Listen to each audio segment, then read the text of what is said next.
Nchi ya Tanzania imetikisika baada ya Rose Mayemba kutoa kauli nzito dhidi yake Tundu Lissu, akisema kuwa Samia Suluhu anaweza kutoa amri aweze kunyongwa akiwa pale gerezani.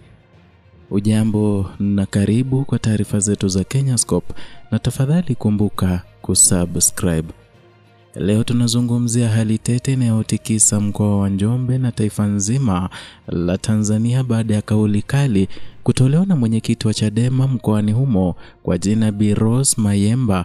Kupitia ujumbe wake wa mtandaoni, Mayemba ameeleza hofu kubwa kuhusu mwenendo wa haki na usalama wa viongozi wa upinzani, hususan Tundu Lissu ambaye kwa sasa anakabiliwa na kesi inayomhusisha na madai ya kifo.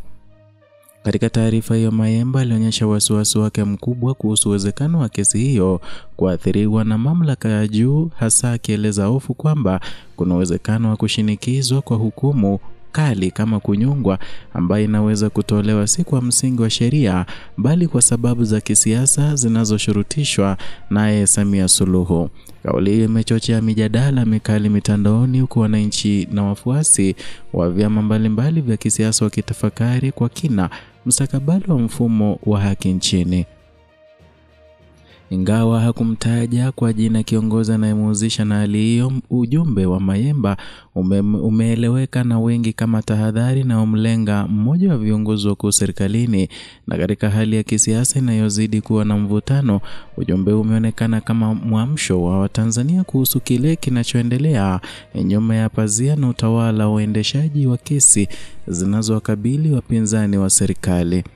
Na katika ujumbe wake alisisitiza kuwa tamaa ya madaraka imefikia kiwango cha kutisha, ambapo baadhi ya viongozi wanadaiwa kuacha misingi ya utu na sasa wako tayari kutumia kila njia hata isiyofaa kisheria ili kuhakikisha uhai na mamlaka yao.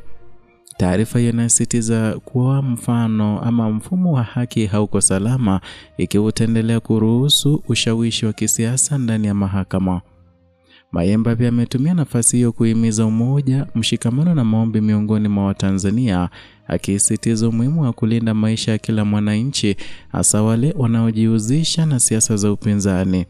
Kauli hiyo imekuja wakati ambapo wanasiasa mbalimbali wa Chadema na viongozi wengine hasa kutoka upinzani wanakabiliwa na kesi zinazozua maswali kuhusu haki, uwazi na matumizi ya sheria kwa njia ya kisiasa. Na katika hali ya sasa ambapo mazingira ya kisiasa nchini Tanzania yamegubikwa na hofu, mashaka na sintofahamu, wito wa Mayemba unaonekana kama jaribio la kuanzisha mjadala wa kitaifa kuhusu haki za binadamu, uhuru wa mahakama na nafasi ya kisiasa ya upinzani katika mfumo wa kidemokrasia. Taarifa hiyo imezusha hisia kali kwa upande zote, huku baadhi wakieleza kuwa ni tahadhari muhimu na wengine wakisema ni mkakati wa kisiasa wa kuchochea hofu. Hata hivyo, hali hii inaonyesha kuwa siasa za Tanzania zimeingia katika kipindi nyeti ambapo kila kauli ina uzito mkubwa kwa mustakabali wa taifa. Endelea kufuatilia Kenyascope kwa uchambuzi zaidi wa siasa, haki na utawala bora kutoka kwa eneo la Afrika Mashariki.